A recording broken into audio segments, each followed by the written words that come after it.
Hello, good morning guys. So, nandito na naman po tayo sa Asia Homeworks. Then, excited po kami ngayon na i-share sa inyo itong video na ito. So, ito pong video na ito is requested by Mama Lishaira Maniego ng Domingo de Ramos Street, Lagro Subdivision, Quezon City.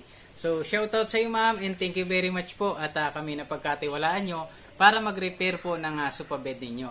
And dito sa video na to guys, ituturo namin sa inyo yung step by step paano ba namin na-repair yung sofa bed ni ma'am. And hope na makatulong po, especially doon sa mga gustong mag-repair ng ganitong klase ng sofa. So, before we start guys, so please like and share this video.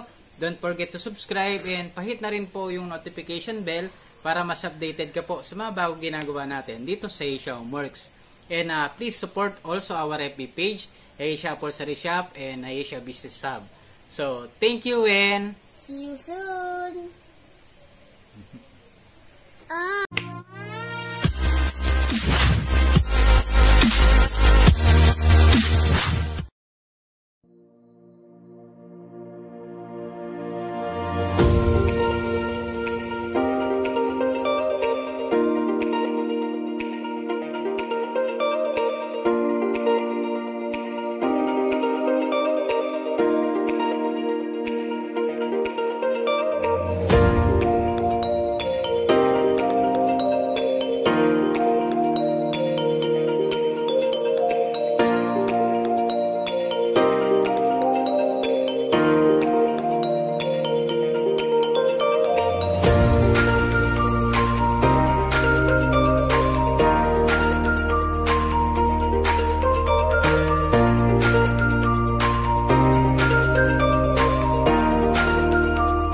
Hello guys, so ito yung bagong project natin ngayon.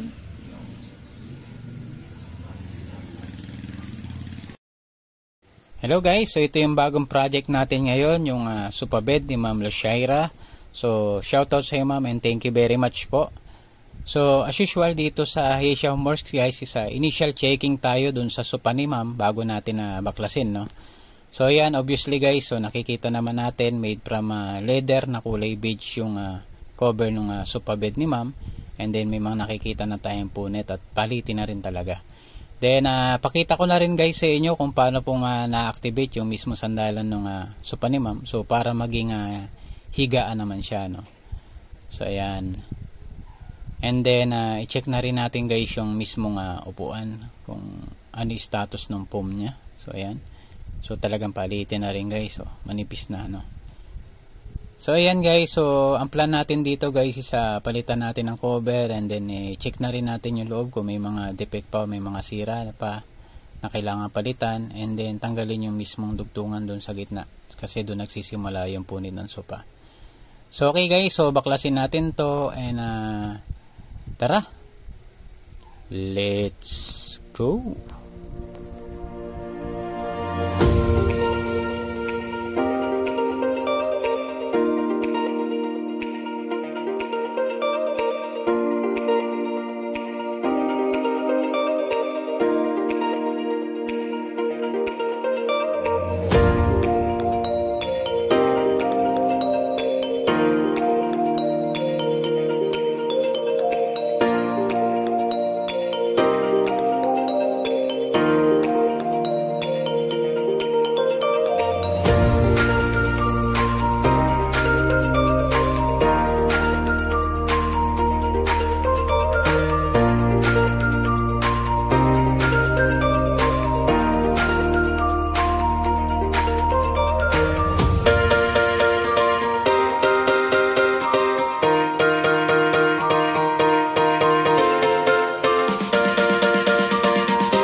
So yun guys, so after natin na baklasin yung sofa bed ni Ma'am Leshaira, so this time naman guys, as usual dito sa homeworks guys, i-check naman natin yung mismong external ng sofa. So para may idea na rin po yung mga customers natin. So ano yung materials na linagay doon sa dati nilang sofa. So first check guys is yung paa ng sofa. So ayan, kinalas na rin natin yung ilalim niya. So ayan, okay pa naman yung paa niya guys. So yung ganito hindi naman basta-basta masisira guys, no. So sa status naman ng paa ng sofa ni ma'am, so talaga magagamit pa, no. So yan, matibay pa yan guys. So mga ganitong klase ng sofa guys, yung mga ganitong paa, hindi naman siya basta nahihila-hila, no. So dumudulas lang naman siya doon sa sahig, lalo na kung tiles. And then check naman natin yung fabric guys. So ito yung parte ng fabric guys dun sa may boxing niya. So dun sa pangilalim, no, tsaka kasama yun sa kamay. So ayan. And then made from leather guys. Then I think Taiwan leather to, no. So mga unang klase ng leather. So ayan. Then yan. So palitin na rin talaga at madumi na, no. So ayan. Then tapon na natin to. So ayan. And then check naman natin mismo yung guys, yung mismong sandalan niya. So ayan. Dahil magkasama yung mismong upuan at saka yung sandalan ng sofa ni ma'am. So ayan. So ito yung parte ng gitna, no, ng sofa. So ayan, talagang sira na, no. So konting tips lang guys kapag bibili po kayo ng ganitong klase ng sofa guys. So mas maganda kung walang dugtungan yung gitna, kasi diyan nagsisimula yung sira niyan eh. So dahil nauupuan, dahil tinahi po yan, at lalo na kung pino yung tahi, pagkakatahi, may tendency talaga na mapunit ka agad dito sa gawing gitna. So ayan, nagsisimula dito and then paakyat na sa taas. So ayan. And then check naman natin yung mismong upuan niya guys. So ayan. And then yung upuan naman niya guys is yung foam niya, so may nakapatong din na fiber fill, no. So ayan. And then so pati yung gitna ng sofa. So ayan. Check naman natin, no. Possible yung ganitong klase ng nasa 1 inch, no. Yung ganito pang to per metro. So and then yung foam naman niya guys is 2 uno, isang dos at saka isang uno. Tapos rebonded na yung ilalim, no. So dahil ordinary foam yung ginamit, so talagang numipis na siya, sira na. Then ayan, after nung sako, then ayan yung rebonded. So possible guys, tanggalin na natin yung 2 foam na to nasa ibabaw, and then rebonded na lang ititira natin. So malaking bagay din kasi rebonded guys na yan, kasi pampakunat din ng foam yan. So para medyo makunat pa kapag inuupuan mo. So yun yung purpose, kaya may rebonded yung ilalim ng sofa bed. So dagdag tibay na rin. And then yan, so tanggalin natin to. And then check naman natin yung sandalan guys. So ayan. Ngayon ganun din, meron din fiber fill na nakalagay, then sako, no. And then may pure na rito. So walang rebonded yung mismong sandalan. So ang mayroon lang rebonded yung mismong upuan. So yun yung kailangan natin na i-retain yung rebonded, para yung kunat ng mismong upuan is makuha rin pa rin natin. Then after nun is tapalitan naman din natin yung mismong foam, yung mismong niya, mismong upuan niya at yung sandalan. So gagamit tayo dito Uratex foam na, so para mas matibay na yung sofa bed ni ma'am. And then check naman natin yung mismong frame ng sofa. So ayan, obviously guys, yung sa frame ng sofa is wala tayong nakikita na rubber strap, no. So yung rubber strap kasi guys, importante yan, kasi isa yan sa mga nagpapatibay ng sofa. So parang suporta yan po nung nosag. Kasi kung nosag itself lang guys, so may possible na mapuwersa yung nosag and then maputol o mabali. So good thing naman dito sa sofa bed ni ma'am guys, meron naman siyang nosag lip. So hindi na natin problem yon. So ayan, So ang gagawin natin dyan guys is maglalagay tayo ng kahoy dun sa gilid kasi walang pagkakapitan guys walang pagkakapitan ng rubber strap So maglalagay tayo ng kahoy both side nung mismong sandalan at upuan. So ipapakita ko po sa inyo yun mamaya guys.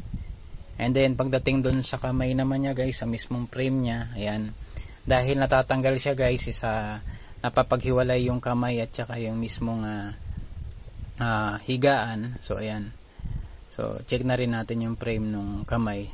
So ayan, okay pa guys, so all good pa, maganda pa yung status ng kahoy, so wala pang bali. So yun ang gagawin natin dito guys. So ayan, then same yun po sa may kamay po ng upuan. So ayan, ginamitan po ng I think uno to na foam tapos rebonded. So dahil numipis na, so naging media na lang yung foam. So ang gagawin natin dito guys, as usual, i-retain natin yung rebonded kasi maganda rin naman yan sa sofa at hindi pa naman sira yung rebonded at papalitan lang natin yung mismong foam dun sa ibabaw. So ipapalit natin isa Uratex foam. Then yan, ganon din po dito sa kabilang side. Then foam and then rebonded yung nakalagay. Then okay pa naman lahat. Yan. So yun guys, so tapusin natin to and hope na magustuhan ni ma'am yung gagawin natin dun sa kanyang sopa. So okay guys, so tara, let's go.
sa upuan.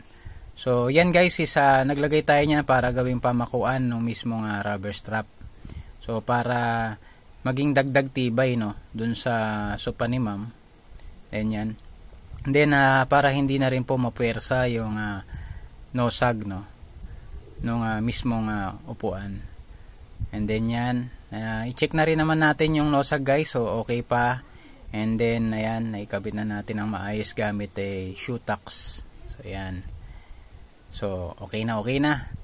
And then pakita ko naman sa inyo after natin maglagay ng rubber strap. And then ngayon this time lalagay tayo ng instead na sako, leather na yung kakabit natin. So makapal na klase ng leather guys. So ilalagay natin to guys para maging sapin do sa nosag. And then rubber strap. So ayan. And then pakita ko na rin po guys sa inyo yung napiling tela ni ma'am. So ito po yun. So ito po yung mga klase ng tela natin dito sa shop guys. So yung bagong tela natin. So dito nakapamili si ma'am guys. So sa Parish. So ang napili niya is ito 1, 2, 3, 4, 5, 6, 7. So ito po yung napili ni ma'am. So light gray po yung kulay niya na velvet. So ayan rin po yung initial niya. L stands for Lashaira. Ayan. Then yung first option niya no. So first option, then mayroon second option. Pero priority talaga natin yung first option na napili ni ma'am. And then yan. So ang maganda rito sa velvet na to guys. So hindi to yung unang velvet na mahaba yung balahibo niya. So ito guys, so parang gamosa lang siya. So talagang pino yung pagka-velvet niya. So ayan. Pakita ko sa inyo yung velvet and then yung pangilalim. So ayan. So makapal po siya guys and then matibay po talaga pagka-velvet. Then bumili na rin tayo guys ng marami no.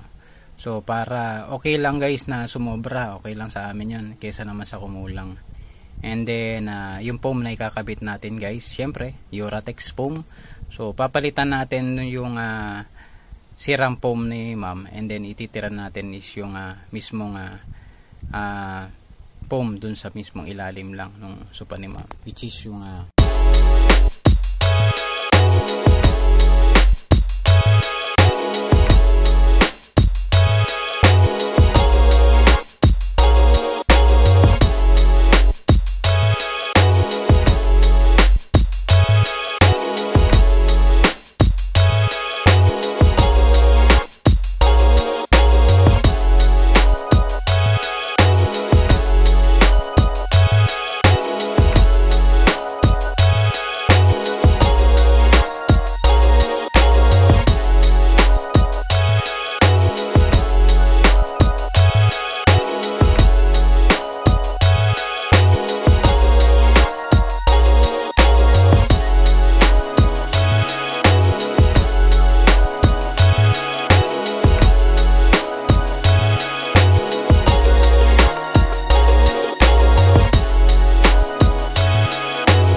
told your friend you're not okay, and tell me what's wrong and why you never said you felt that way. And guess you're trying to stay strong and fake a smile until I look away. But I've known you too long, it hurts to watch your blue eyes fade to gray as you fade away, as you fade away.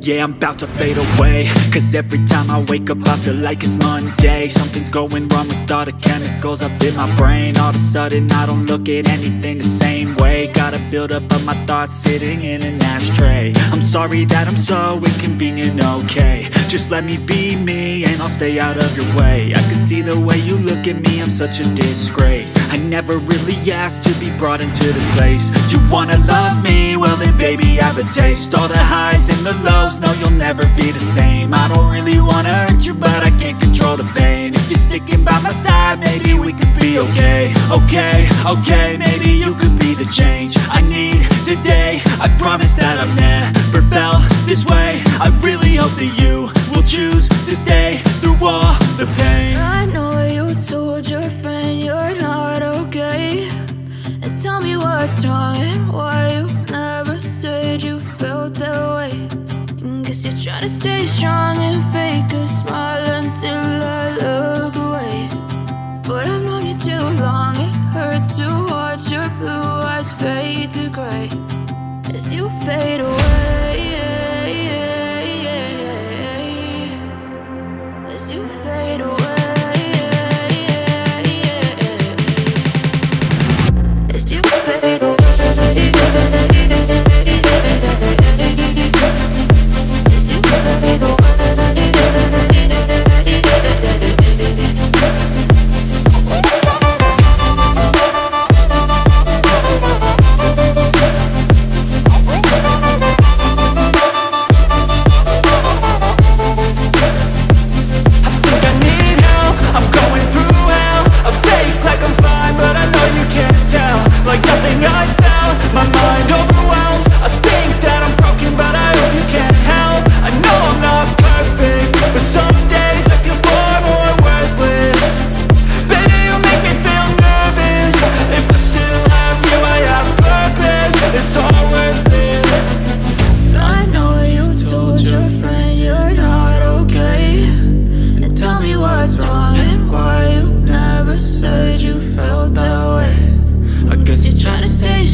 Stay strong.